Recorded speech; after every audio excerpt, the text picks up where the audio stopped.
Hello, I'm Mimi Kurosawa. Thank you for watching. Today's episode is about dragons. They're everywhere across time, cultures, and legends. But how did so many civilizations separated by oceans and centuries emerge in similar creatures? This is the world history of dragons.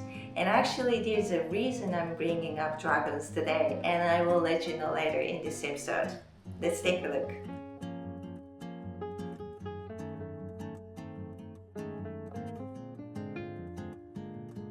Long before fantasy novels or movies, ancient people discovered the bones of massive creatures, fossils of dinosaurs, whales, or giant reptiles.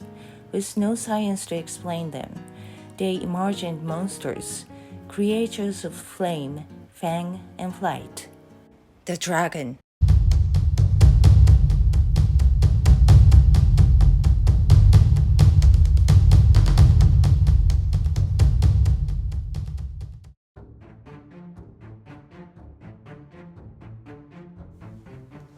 In Europe, dragons were often feared, huge winged fire-breathing beasts hoarding gold and devouring livestock or people. In medieval Christian stories, dragons symbolized evil or the devil, and heroes like Saint George became famous for slaying them. Think Beowulf, The Hobbit. These stories echo an ancient idea, the dragon as a force of destruction, guarding what we desire, daring us to be brave enough to face it.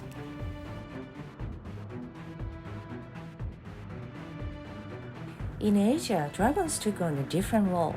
In Hindu and Buddhist traditions, dragons known as Naga were divine serpent beings, sometimes protective, sometimes dangerous.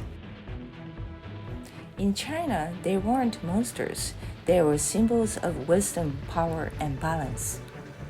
Japanese dragons, like Ryujin, Ryujin is not considered a terrifying being, but rather a sacred entity possessing wisdom and power. At the same time, it was believed that if honored by human actions, Ryujin could bring about storms and natural disasters.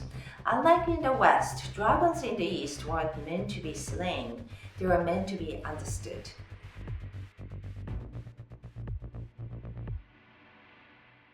But dragons aren't just an East versus West thing. In Mesopotamia, the goddess Tiamat was a chaos dragon of the sea. In ancient Egypt, Apep was a giant serpent that battled the sun god Ra every night. In Mesoamerica, the Aztec god Quetzalcoatl was a feathered serpent of creation and wisdom.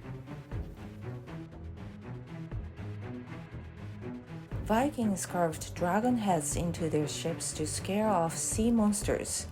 In Australia, the rainbow serpent is a creator being. In Africa, powerful serpents guard sacred places and hidden knowledge. Today, dragons are everywhere.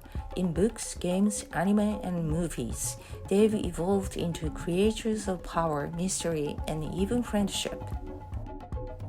Dragons are no longer just monsters. They're icons, they're challenges, they're companions.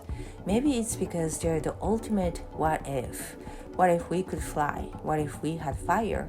What if we could be both terrifying and majestic at the same time? Dragons represent our wildest dreams and our deepest fears. So the next time you see a dragon, remember, you're not just looking at the fantasy creature. You're seeing the echoes of ancient fears, hopes, myth, and magic from all around the world. So why did I want to talk about the dragon today? Actually, the Koto shape was inspired by a dragon. If you enjoyed this video, please don't forget to like, subscribe, and comment. Thank you for watching, and I'll see you next time.